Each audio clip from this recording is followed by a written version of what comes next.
معزز سامعین او ورونو، ډیر خلک به دا فکر کوي چې دا مناظره څنګه وه او څنګه ختمه شوه.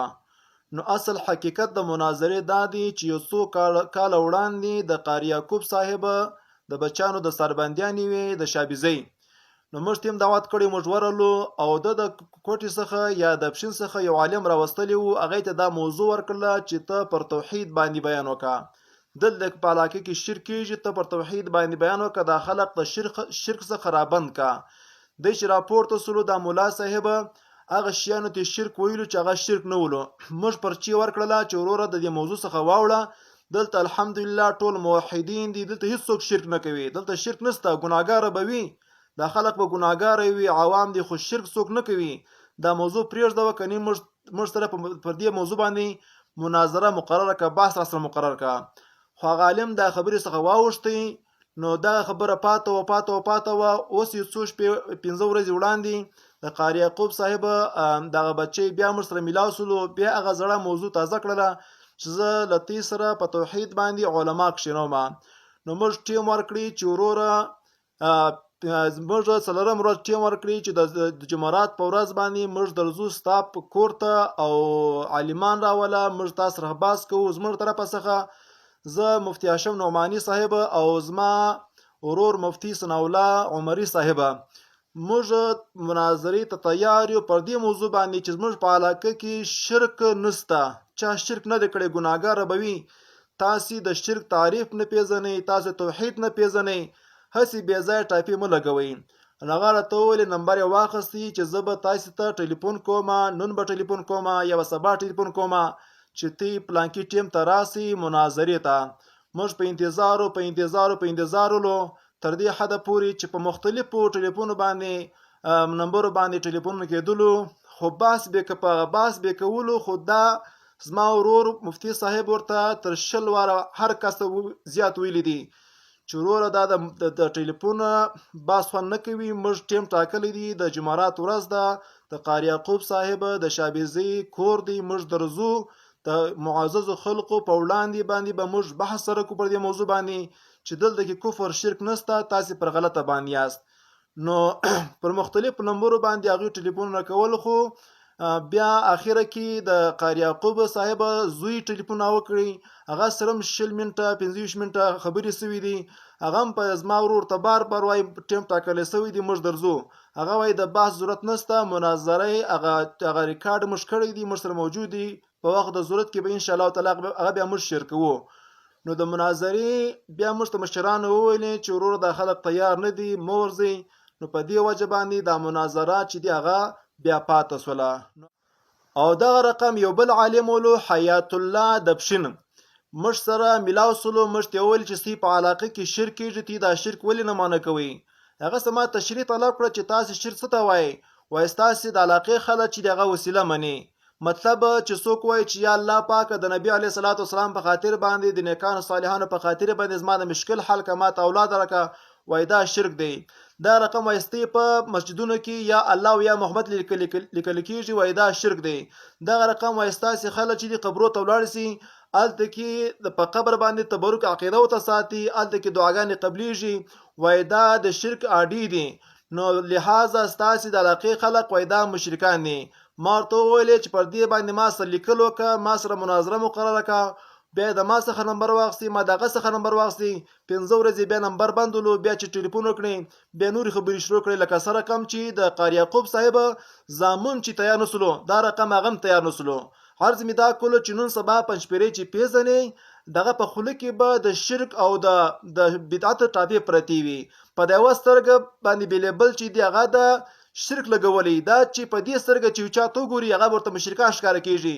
په دې سترګه باندې بیلیبل چې دی هغه د بدعت لګولی، په دې سترګه چې خلق ته وګوري وایي دا ټول بدعتیان ماته ناست دي. نو عرض مې دا کولو الحمدلله دا زموږ د وطن د ضلع پښین او د خاص کر د توبې علاقې چې څومره عقیده ده، دا ټوله ښایسته عقیده ده. زموږ هغه عقیده ده، کومه عقیده چې زموږ د علاقې د خلق عقیده ده. موږ عقیده نه ده بدله کړې، دغه خلق عقیدې بدلې کړي دي، دغه خلق مسایل بدلې کړي دي. موږ وایي حیلة الاسقاط، دا ستا د پښتو کې ورته اسقاط وایي. دا نوي خلک راپورته سول، وایي دا اسقاط په اسلام کې نشته، دغه نظریه د پنځپیرانو د پنځپیرانو هر کتاب وګوره. پخوا څخه به د سنتو بعد دعاګانې کېدلې، په جمع به دعا کېدله. نن پنځپیران په هر کتاب چې راواخلي دا به لیکلي وي چې دا سنتو څخه بعد دعا کول وای دا بدعت دی. دغه رقمه 3 ورځې خیراتونه کول دا بالکل جایز لو. نن پنځپیران نه وای دا 3 ورځې خیرات نسته. نبی علیه الصلاۃ والسلام 12 به د بشران ته بیا دی چې 12 به خلکو هغه به کوله په نبی علیه السلام برک به خیرات کولو. نن دغه پنځپیران پورته سلو د خیرات بدعت ول دا ناجایز وګڼلو.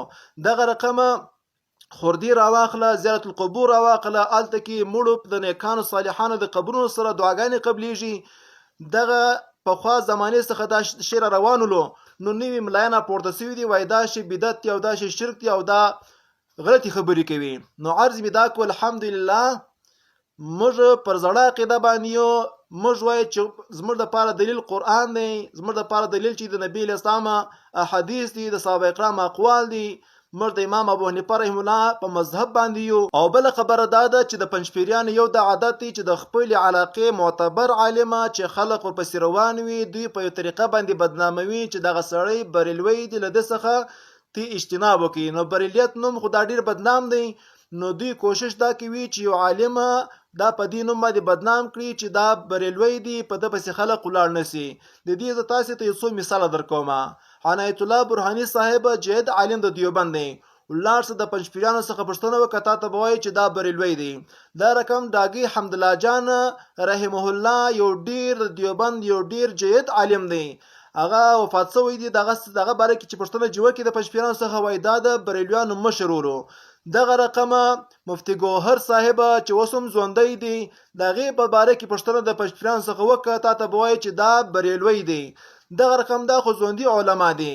تر دې حده پورې چې پنځپیریانو مفتی فرید صاحب په خلاف باندې کتاب لیکلی دی چې د حقانیې د مدرسې مفتی اعظم ولو وفات شوی دی. په هغې پسې کتاب لیکلی دی چې دا بریلوی دی. دغه رقم د هغې څخه مخکې یو بل عالم تېر شوی د دیوبند سرفراز خان صفدر صاحب د هغې په خلاف باندې خان بادشاه پنځپیري کتاب لیکلی دی چې دا کټر بریلی ولو. دغه رقم